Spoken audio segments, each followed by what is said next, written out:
மதிமுகம் செய்திகள். இன்றைய முக்கிய நிகழ்வுகளை பார்ப்பதற்கு முன்பாக தலைப்புச் செய்திகளை பார்க்கலாம்.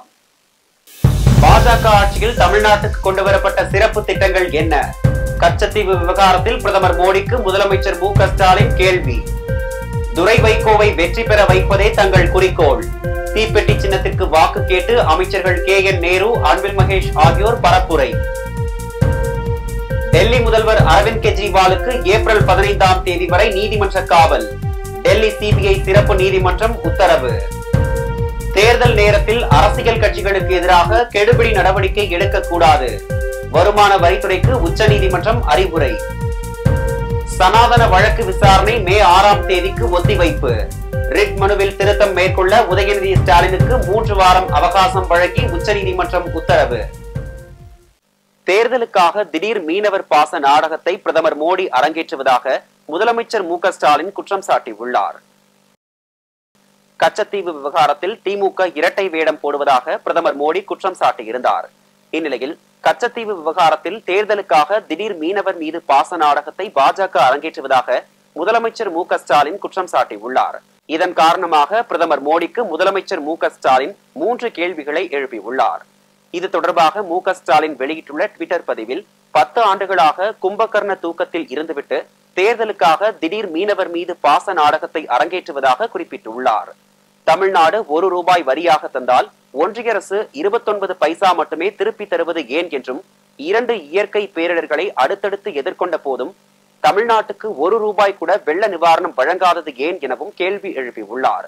10 ஆண்டு கால பாஜக ஆட்சியில் தமிழ்நாட்டுக்கு கொண்டு வரப்பட்ட சிறப்பு திட்டம் என ஒன்றாவது உண்டா எனவும் முதலமைச்சர் கேள்வி எழுப்பியுள்ளார். பதில் சொல்லுங்கள் மோடி என்ற ஹேஷ்டேகில் அமைச்சர் உதயநிதி ஸ்டாலின் சரமாரியாக கேள்வி எழுப்பியுள்ளார். மீனவர்கள் மீது தாக்குதலே நடக்காது என வாக்குறுதி கொடுத்து ஆட்சிக்கு வந்த பாஜக மீனவர்கள் மீதான இலங்கையின் தாக்குதல் தொடர்ந்து நடப்பதை ஏன் தடுத்து நிறுத்தவில்லை என கேள்வி எழுப்பியுள்ளார். துரை வைகோவை வெற்றி பெற வைப்பதே தங்களின் குறிக்கோள் என அமைச்சர் KN நேரு தெரிவித்துள்ளார். திமுக கூட்டணியில் இடம்பெற்றுள்ள மதிமுக சார்பில் அக்கட்சியின் முதன்மை செயலாளர் துரை வைகோ திருச்சி நாடாளுமன்ற தொகுதியில் போட்டியிடுகிறார். இவருக்கு தற்போது தேர்தல் ஆணையத்தால் தீப்பெட்டி சின்னம் ஒதுக்கீடு செய்யப்பட்டுள்ளது.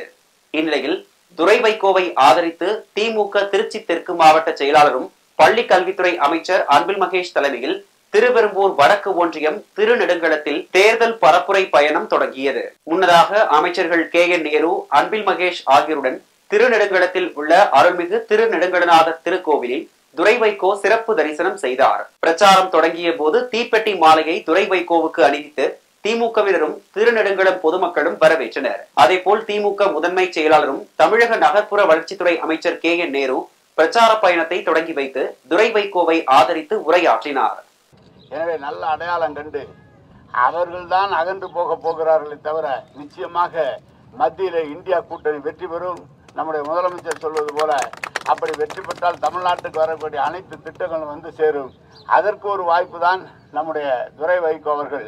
அவரை வெற்றி பெற வைத்து அனுப்புவோமானால் நம்மோடு இருந்து நம்ம பகுதிக்கு தேவையான திட்டங்களை கொண்டு வருவதற்கு நமக்கு வாய்ப்பாக இருக்கும். அண்ணன் LG அவர்களை அழைத்து வந்து நாங்கள் தேர்தலில் உங்களிடம் வாக்கு கேட்டோம். பெருவாரியான வாக்கு வித்தியாசத்தில் LG வெற்றி பெற்றார். கடந்த முறை அண்ணன் திருநாவுக்கரசு அவர்களை அழைத்து வந்தோம். அவரும் பெருவாரியான வாக்கு வித்தியாசத்திலே வெற்றி பெற்றோம். திமுகவை பொறுத்தளவு தோழமை கட்சிக்கு எந்த இயல்புணை அளவு கூட தவறு செய்யாமல் அவர்களை வெற்றி பெற வைப்பதே எங்களுடைய குறிக்கோளாக கொண்டு செயல்படுகிற இயக்கம். அந்த வகையிலே துரை வைகோ வெற்றி பெற வேண்டும். அனைவரும் சேர்ந்து வாக்களிப்பீர். அமைச்சர் அன்பில் மகேஷ் துரை வைகோவை ஆதரித்து தீப்பெட்டி சின்னத்தில் வாக்கு கேட்டு உரையாற்றினார். அண்ணன் என்னுடைய வழிகாட்டி மாண்புமிகு அமைச்சர் அண்ணன் KN நேரு அவர்களுடைய வழிகாட்டுதலின்படி இன்றைக்கு திருநெடுங்களும் இந்த பகுதியிலிருந்து நாங்கள் இதை ஆரம்பித்திருக்கின்றோம். நம்முடைய வெற்றி வேட்பாளர் அன்பு சகோதரர் துரை வைகோ அவர்களுக்கு நீங்கள்லாம் தீப்பெட்டி சின்னத்திலே வாக்களித்து அவரை பெருவாரியான வாக்கு வித்தியாசத்தில் வெற்றி பெற வைக்க வேண்டும். நிகழ்வில் திருச்சி மேயர் மு. அன்பழகன், கிழக்கு மாநகர செயலாளர் மு. மதிவாணன், முன்னாள் சட்டமன்ற உறுப்பினர் KN சேகரன், ஆதாதா செங்குட்டுவன், அந்தநல்லூர் ஒன்றிய பெருந்தலைவர் துரைராஜ் உள்ளிட்ட திமுகவின் முன்னணி நிர்வாகிகள், ஒன்றிய நகர செயலாளர்கள், திமுக கழக தோழர்களும், திருச்சி மாநகர் மாவட்ட செயலாளர் வெல்லமண்டி சோமு, திருச்சி தெற்கு மாவட்ட செயலாளர் மணவை தமிழ்மாணிக்கம் உள்ளிட்ட மதிமுக நிர்வாகிகளும் பொதுமக்களும் பெருந்திரளாக பங்கேற்றனர். தேர்தல் நேரத்தில் அரசியல் கட்சிகளுக்கு எதிராக எந்தவித நடவடிக்கைகளும் எடுக்கக்கூடாது என உச்சநீதிமன்றம் அறிவுறுத்தியுள்ளது. வருமான வரி கணக்கு தாக்கல் செய்வதில் 45 நாட்கள் காலதாமதம் ஏற்பட்டதாக தெரிவித்து காங்கிரஸ் கட்சியின் சில வங்கி கணக்குகள் முடக்கப்பட்டது. அதைத் தொடர்ந்து 5 ஆண்டுகளுக்கு 1823 கோடி அபராதம் செலுத்த கோரி காங்கிரசுக்கு வருமான வரித்துறை நோட்டீஸ் அனுப்பியது. வருமான வரித்துறையின் நோட்டீஸுக்கு எதிராக உச்சநீதிமன்றத்தில் காங்கிரஸ் கட்சி வழக்கு தொடர்ந்த நிலையில் அபராதம் செலுத்துமாறு காங்கிரசுக்கு வருமான வரித்துறை மீண்டும் நோட்டீஸ் அனுப்பியது. இதற்கிடையே காங்கிரஸ் தாக்கல் செய்த வழக்கு உச்சநீதிமன்றத்தில் விசாரணைக்கு வந்தபோது மக்களவைத் தேர்தலின் போது எந்த கட்சிகளுக்கும் வருமான வரித்துறை இடையூறு ஏற்படுத்தக்கூடாது என உச்சநீதிமன்றம் தெரிவித்துள்ளது.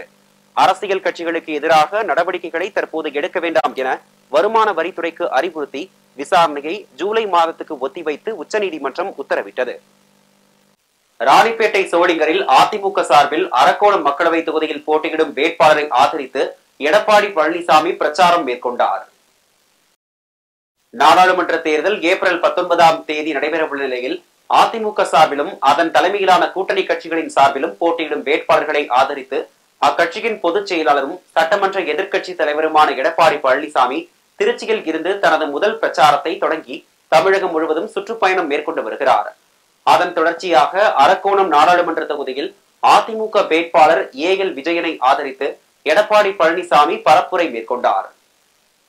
அருமை சகோதரர், நம்முடைய கூட்டணியின் சார்பாக அனைத்து இந்திய அண்ணா திராவிட முன்னேற்ற கழகத்துடைய வெற்றி வேட்பாளர் அருமை சகோதரர் திரு எம் சந்திரகாசன் அவர்களை கழகத்தின் சார்பாக நிறுத்தப்பட்டிருக்கின்றோம். அவருக்கு இரட்டை சின்னத்திலே வாக்களித்து வெற்றி செய்யுங்கள்.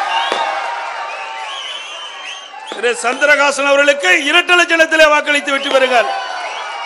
நம்முடைய சின்னம் புரட்சி தலைவர் எம்ஜிஆர் சின்னம், அம்மாவின் சின்னம், உங்கள் சின்னம். டெல்லி முதல்வர் அரவிந்த் கெஜ்ரிவாலுக்கு 15ஆம் தேதி வரை நீதிமன்ற காவல் விதிக்கப்பட்டுள்ள நிலையில் அவர் டெல்லி திகார் சிறையில் அடைக்கப்பட்டார். டெல்லி மாநில மதுபான கொள்கை தொடர்பான பண மோசடி வழக்கில் கடந்த மாதம் 21ஆம் தேதி அரவிந்த் கெஜ்ரிவால் அமலாக்கத்துறையால் கைது செய்யப்பட்டார். டெல்லி ரோஸ் அவென்யூ நீதிமன்றத்தில் ஆஜர்படுத்தப்பட்ட நிலையில் மார்ச் 28ஆம் தேதி அமலாக்கத்துறை காவலில் வைத்து விசாரணை நடத்த நீதிமன்றம் அனுமதி அளித்தது. அதன்பின் மார்ச் 28ஆம் தேதி நீதிமன்றத்தில் ஆஜர்படுத்தப்பட்ட போது ஏப்ரல் 1ஆம் தேதி வரை அமலாக்கத்துறை காவல் நீட்டிக்கப்பட்டது. அதனைத் தொடர்ந்து அவர் மீண்டும் ரோஸ் அவென்யூ நீதிமன்றத்தில் ஆஜர்படுத்தப்பட்ட போது 15ஆம் தேதி வரை நீதிமன்ற காவல் அளித்து நீதிமன்றம் உத்தரவிட்டது. இந்த நிலையில் நீதிமன்ற காவல் விதிக்கப்பட்ட அரவிந்த் கெஜ்ரிவால் டெல்லி திகார் சிறையில் அடைக்கப்பட்டார். செந்தில் பாலாஜிக்கு எதிரான பண மோசடி வழக்கு விசாரணைக்கு இடைக்கால தடை விதிக்க உச்சநீதிமன்றம் மறுப்பு தெரிவித்துள்ளது. சட்டவிரோத பண பரிமாற்ற தடை சட்ட வழக்கில் கைது செய்யப்பட்டுள்ள முன்னாள் அமைச்சர் செந்தில் பாலாஜி ஜாமீன் கேட்டு தாக்கல் செய்த மனுக்கள் பலமுறை தள்ளுபடி செய்யப்பட்டன. இந்நிலையில் செந்தில் பாலாஜியின் ஜாமீன் மனுவை சென்னை உயர்நீதிமன்றம் தள்ளுபடி செய்த நிலையில் இந்த உத்தரவை எதிர்த்து செந்தில் பாலாஜி தரப்பில் உச்சநீதிமன்றத்தில் மேல்முறையீடு செய்யப்பட்டது. இவற்றின் மேல்முறையீட்டு மனு விசாரணைக்கு வந்தபோது மேல்முறையீடு மனுவை பரிசீலிக்க வேண்டும் என செந்தில் பாலாஜி தரப்பில் தெரிவிக்கப்பட்டது. இதையடுத்து ஜாமீன் வழங்குவது தொடர்பாக பதிலளிக்க அமலாக்கத்துறைக்கு நோட்டீஸ் அனுப்ப நீதிபதிகள் உத்தரவிட்டனர். மேலும் வழக்கு விசாரணையை 29ஆம் தேதிக்கு தள்ளி வைத்த நீதிபதிகள் கீழமை நீதிமன்றத்தில் நடந்து வரும் வழக்கு விசாரணைக்கு இடைக்கால தடை விதிக்க மறுத்துவிட்டனர். சனாதன பேச்சு தொடர்பான ரிட் மனுவில் திருத்தம் மேற்கொள்ள அமைச்சர் உதயநிதி ஸ்டாலினுக்கு 3 வாரம் உச்சநீதிமன்றம் அவகாசம் வழங்கியுள்ளது. அமைச்சர் உதயநிதி ஸ்டாலின் சனாதனம் குறித்து சென்னையில் நிகழ்ச்சி ஒன்றில் கலந்து கொண்டு பேசியது பெரும் சர்ச்சையை ஏற்படுத்தியது. உதயநிதியின் பேச்சுக்கு பாஜக மற்றும் இந்துத்துவ அமைப்புகள் கடும் கண்டனம் தெரிவித்த நிலையில் நாடு முழுவதும் அமைச்சர் உதயநிதிக்கு எதிராக பல்வேறு வழக்குகள் பதிவு செய்யப்பட்டன. இந்நிலையில் தன் மீது பதியப்பட்ட வழக்குகளை ஒரே வழக்காக விசாரிக்க வேண்டும் என உதயநிதி ஸ்டாலின் தரப்பில் உச்சநீதிமன்றத்தில் மேல்முறையீடு செய்யப்பட்டது. இதையடுத்து அனைத்து மாநிலங்களிலும் இது தொடர்பாக பதிவு செய்யப்பட்டிருக்கும் வழக்குகளை ஒரே வழக்காக மாற்றி விசாரிக்க உத்தரவிட வேண்டும், மற்றபடி வழக்கின் விசாரணைக்கு தடை கோரவில்லை என்று அந்த மனுவில் கூறப்பட்டுள்ளது. வழக்கு உச்சநீதிமன்றத்தில் மீண்டும் விசாரணைக்கு வந்தபோது அமைச்சர் உதயநிதி பொதுவெளியில் பேசும்போது கவனமுடன் இருக்க வேண்டும் என அறிவுரை வழங்கினர்.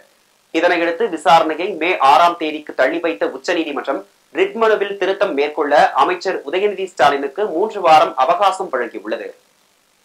சென்னையில் 579 பதற்றமான வாக்குச்சாவடிகள் உள்ளதாக மாவட்ட தேர்தல் அதிகாரி ராதாகிருஷ்ணன் தெரிவித்துள்ளார். தமிழ்நாட்டில் வாக்காளர்களுக்கு பூத் ஸ்லிப் வழங்கும் பணி தொடங்கியுள்ளது.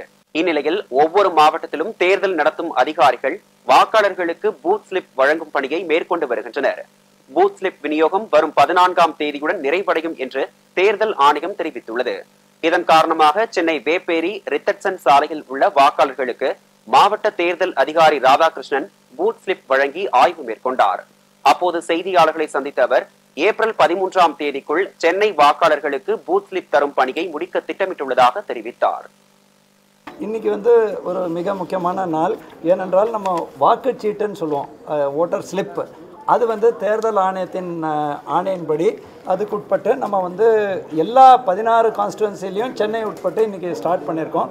குறிப்பாக நான் நேரடியாக பார்வையிடும் பொழுது எங்களோட பூத் லெவல் ஆஃபீஸர்ஸ் அவங்க தலைமையில் இந்த பணி நடந்து கொண்டு இருக்கு. எழும்பூர் கான்ஸ்டிடுவன்சி இப்போ பூத் லெவல் ஆஃபீஸர்ஸ்னு இவங்க இருக்கிற மாதிரி இவங்க ஒவ்வொரு இடத்துலையும் அவங்களோட அசிஸ்டன்ஸோட போய் குறிப்பாக நம்ம 11 எழும்பூர் தனி தொகுதியில் குறிப்பாக 92வது பார்ட்டை நான் பார்வையிட்டேன். இந்த மாதிரி 16 சட்டமன்ற தொகுதிகள்லையும் 3 நாடாளுமன்ற தொகுதிக்கான இந்த பணி நடந்து கொண்டு இருக்கு. இது இன்னைக்கு 1/4/2024 தொடங்கி 13/4/2024 முடியும்ங்கிறது எங்களோட அனுமானம். சுங்கச்சாவடி கட்டண உயர்வு அறிவிப்புக்கு முதலமைச்சர் மு.க. ஸ்டாலின் மற்றும் லாரி உரிமையாளர்கள் உள்ளிட்ட பலரும் கடும் எதிர்ப்பை தெரிவித்திருந்த நிலையில் முடிவை தேசிய நெடுஞ்சாலை ஆணையம் திரும்ப பெற்றுள்ளது. தமிழ்நாட்டில் 7 சுங்கச்சாவடிகளில் சுங்க கட்டண உயர்வு அமலுக்கு வரும் என ஒன்றிய அரசு அறிவித்திருந்தது. இந்த கட்டண உயர்வு அறிவிப்புக்கு முதலமைச்சர் மு.க. ஸ்டாலின் மற்றும் லாரி உரிமையாளர்கள் உள்ளிட்டோர் கடும் எதிர்ப்பு தெரிவித்திருந்தனர். இந்நிலையில் சுங்கச்சாவடிகளின் கட்டண உயர்வு முடிவை தேசிய நெடுஞ்சாலை ஆணையம் திரும்ப பெறுவதாக ஒன்றிய அரசு தெரிவித்துள்ளது. கடந்த 10 ஆண்டுகளாக ஆண்டுதோறும் ஏப்ரல் 1ஆம் தேதி சுங்க கட்டணம் உயர்த்தப்பட்டு வந்த நிலையில் தற்போது திடீரென நிறுத்தப்பட்டுள்ளது. பல்வேறு மாவட்டங்களில் நடைபெற்ற நிகழ்வுகளை களத்தில் மதிமுகம் பகுதியில் பார்க்கலாம்.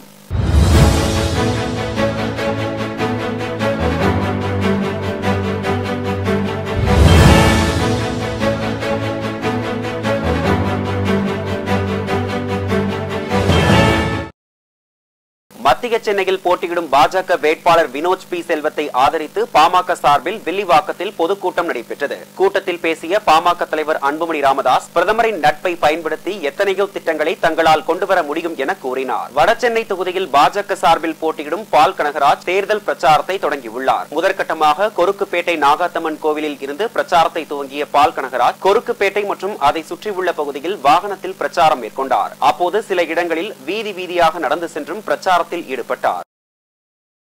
மயிலாடுதுறை மக்களவை தொகுதியில் 17 வேட்பாளர்கள் போட்டியிடுவதாக மாவட்ட ஆட்சியரும் தேர்தல் அலுவலருமான ஏபி மகாபாரதி தெரிவித்துள்ளார். மயிலாடுதுறை மக்களவை தேர்தலில் பதிவாகும் வாக்குகள் அடங்கிய வாக்குப்பெட்டிகள் மையம் அமைந்துள்ள மன்னம்பந்தல் ஏவிசி கல்லூரியில் காப்பறை வசதிகளை மாவட்ட ஆட்சியரும் தேர்தல் அலுவலருமான மகாபாரதி பார்வையிட்டு ஆய்வு செய்தார். பின்னர் செய்தியாளர்களை சந்தித்த ஏபி மகாபாரதி, மயிலாடுதுறை மாவட்டத்தில் தேர்தல் நடத்தை விதிமுறைகளுக்கு எதிராக எடுத்துச் செல்லப்பட்ட 29.57 லட்சம் ரூபாய் இதுவரை பறிமுதல் செய்யப்பட்டுள்ளதாக தெரிவித்தார். நம்மளுக்கு 17 வேட்பாளர்கள் முடிவாகி உள்ளது.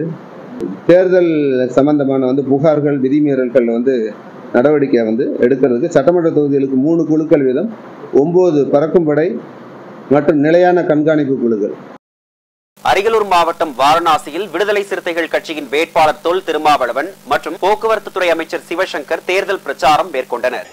நாட்டை காப்பதற்கும் ஜனநாயகத்தை காப்பதற்கும் நாட்டு மக்களை காப்பதற்கும் ஒரு வேள்வி யாகமாகத்தான் இந்த தேர்தலை நாம் எதிர்கொள்கிறோம். அண்ணன் தளபதி அவர்களின் கனவு நனவாக பாரதிய ஜனதா ஆட்சி பீடத்திலிருந்து தூக்கி எறிய நீங்கள் திமுக தலைமையிலான இந்த கூட்டணியை ஆதரிக்க வேண்டும். வழக்கம் போல திராவிட முன்னேற்ற கழகத்தின் ஆதரவோடு இந்த களத்தில் மீண்டும் நான் போட்டியிடுகிறேன். ஏற்கனவே பானை சின்னத்தில் நீங்கள் வாக்களித்து வெற்றி பெற செய்வதற்காக நான் மீண்டும் இந்த நேரத்தில் எனது நன்றியை உரித்தாக்குகிறேன். அதேபோல் ராணிப்பேட்டை மாவட்டம் அரக்கோணம் நாடாளுமன்ற தொகுதியின் இந்திய கூட்டணி சார்பில் போட்டியிடும் திமுக வேட்பாளர் ஜெகத் ரட்சகனை ஆதரித்து தமிழ்நாடு காங்கிரஸ் கமிட்டியின் தலைவரும் சட்டமன்ற உறுப்பினருமான செல்வ பெருந்தகை பிரச்சாரத்தில் ஈடுபட்டார். இந்தியா கூட்டணியின் வேட்பாளரான அண்ணன் ஜெகத் ரட்சகன் அவர்கள் கடந்த முறை வெற்றி பெற்றதை விட 2 மடங்கு வாக்கு வித்தியாசத்தில் இந்த தேர்தலில் வெற்றி பெறவிருக்கிறார்கள். பள்ளப்பட்டி சபியா நகரில் செல்போன் டவர் அமைக்க எதிர்ப்பு தெரிவித்து கரூர் மாவட்ட ஆட்சியர் அலுவலகத்தில் அப்பகுதி பொதுமக்கள் மனு அளித்தனர். பொதுமக்கள் அதிகம் வசிக்கக்கூடிய பகுதியில் ஏர்டெல் 5G டவர் அமைக்க அனுமதிக்க மாட்டோம் என அப்பகுதி மக்கள் வீட்டை விட்டு வெளியேறி எதிர்ப்பு தெரிவித்தனர். டவர் வைக்காம தடுக்கிறதுக்கு நாங்க ஐயா மாவட்ட ஆட்சியர்கிட்ட மனு கொடுக்கறதுக்காக வந்தோம். அது பாக்ஸ்ல போட சொன்னாங்க. அதுக்குள்ள இவங்க நிருபர்கள் கேட்டனால இதை நாங்க சொல்ல வேண்டியது இருக்கு. தயவு செய்து இதை ஒரு கோரிக்கையை எடுத்து, பள்ளப்பட்டி மக்கள் கோரிக்கையை எடுத்து இதை நிறுத்துறதுக்கான என்ன ஆவணம் செய்யணுமோ அதை ஐயா செய்யணும். நாங்க திருவண்ணாமலை மாவட்டத்தில் 100 நாள் வேலை திட்டத்தை 150 நாட்களாக உயர்த்தி அமல்படுத்த வலியுறுத்தி விவசாயிகள் நூதன போராட்டத்தில் ஈடுபட்டனர். 100 நாள் வேலை திட்டம் துவங்கி 18 ஆண்டுகள் நிறைவு பெற்று 19ஆம் ஆண்டு துவங்குவதை ஒட்டி கேக் பெட்டி பொதுமக்களுக்கு வழங்கி நூதன முறையில் போராட்டம் நடத்தினர். அரியலூர் மாவட்டம் ஆண்டிமடம் அருகே வீட்டு உபயோக சிலிண்டரில் உள்ள எரிவாயுவை கடைகளுக்கு பயன்படுத்தப்படும் சிலிண்டரை மாற்றி விற்பனை செய்த முருகன் என்பவரை குடிமைப் பொருள் வழங்கல் மற்றும் குற்ற புலனாய்வுத்துறை அதிகாரிகள் கைது செய்தனர். நாடாளுமன்ற தேர்தலில் 100% வாக்குப்பதிவை வலியுறுத்தி மதுரையில் இருசக்கர வாகன பேரணி நடைபெற்றது. மதுரை மாவட்ட ஆட்சியர் அலுவலகத்தில் இருந்து மதுரை வேளாண்மை கல்லூரி வரை நடைபெற்ற பேரணியில் என் வாக்கு விற்பனைக்கு அல்ல என்பது குறித்து பொதுமக்கள் இடையே விழிப்புணர்வு ஏற்படுத்தினர். வேலூர் மாவட்ட தேர்தல் அலுவலரும் மாவட்ட ஆட்சியருமான சுப்புலட்சுமி பூத் ஸ்லிப் எனப்படும் வாக்காளர்களுக்கான தகவல் சீட்டினை வீடு வீடாக சென்று வழங்கும் பணியை தொடங்கி வைத்தார். திருப்பூரில் நவீன மனிதர்கள் அமைப்பு சார்பில் ஒன்றிய அரசுக்கு எதிராக விழிப்புணர்வு பிரச்சாரம் நடைபெற்றது. போதும் மோடி பாய் பாய் என்னும் பதாக ஏந்தியவாறு ஒன்றிய அரசின் கடந்த 10 ஆண்டு கால செயல்பாடுகளை விமர்சிக்கும் வகையில் கோஷமிட்டு பிரச்சாரத்தில் ஈடுபட்டனர். இன்றைய தங்கம் வெள்ளி விலை வழங்குவோர் அட்டிகா கோல்ட் கம்பெனி.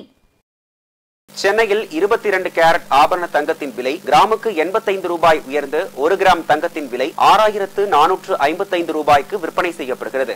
மேலும் சவரனுக்கு 680 ரூபாய் உயர்ந்து 1 சவரன் 51640 ரூபாய்க்கு விற்பனை செய்யப்படுகிறது.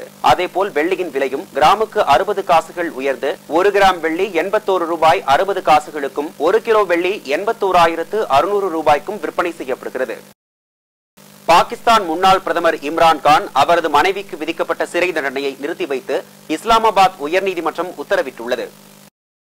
பிரதமராக இருந்த காலத்தில் கிடைத்த பரிசு பொருட்களை விற்று சொத்து சேர்த்ததாகவும் பரிசு பொருட்களை அரசு கருவூலமான தோஷகானா துறையில் ஒப்படைக்காமல் ஊழலில் ஈடுபட்டதாகவும் வழக்கு தொடுக்கப்பட்டது. இதையடுத்து தோஷகானா வழக்கில் இம்ரான் கான் மற்றும் அவரது மனைவி புஷ்ரா பீபி ஆகியோருக்கு விதிக்கப்பட்ட 14 ஆண்டு சிறை தண்டனையை இஸ்லாமாபாத் உயர்நீதிமன்றம் நிறுத்தி வைத்துள்ளது. மீண்டும் தலைப்புச் செய்திகள். பாஜக ஆட்சியில் தமிழ்நாட்டுக்கு கொண்டுவரப்பட்ட சிறப்பு திட்டங்கள் என்ன? கச்சத்தீவு விவகாரத்தில் பிரதமர் மோடிக்கு முதலமைச்சர் மு.க. ஸ்டாலின் கேள்வி. துரை வைகோவை வெற்றி பெற வைப்பதே தங்கள் குறிக்கோள். தீப்பெட்டி சின்னத்திற்கு வாக்கு கேட்டு அமைச்சர்கள் KN நேரு, அன்பில் மகேஷ் ஆகியோர் பரப்புரை. டெல்லி முதல்வர் அரவிந்த் கெஜ்ரிவாலுக்கு ஏப்ரல் 15ஆம் தேதி வரை நீதிமன்ற காவல். டெல்லி CBI சிறப்பு நீதிமன்றம் உத்தரவு. தேர்தல் நேரத்தில் அரசியல் கட்சிகளுக்கு எதிராக கெடுபிடி நடவடிக்கை எடுக்கக்கூடாது. வருமான வரித்துறைக்கு உச்சநீதிமன்றம் அறிவுரை. சனாதன வழக்கு விசாரணை மே 6ஆம் தேதிக்கு ஒத்திவைப்பு. ரிட் மனுவில் திருத்தம் மேற்கொள்ள உதயநிதி ஸ்டாலினுக்கு 3 வாரம் அவகாசம் வழங்கி உச்சநீதிமன்றம் உத்தரவு. இத்துடன் செய்திகள் நிறைவடைந்தன. மீண்டும் செய்திகள் காலை 8 மணிக்கு. மேலும் செய்திகளை தெரிந்து கொள்ள மதிமுகம் பிரைம் யூடியூப் தளத்தில் இணைந்திருங்கள்.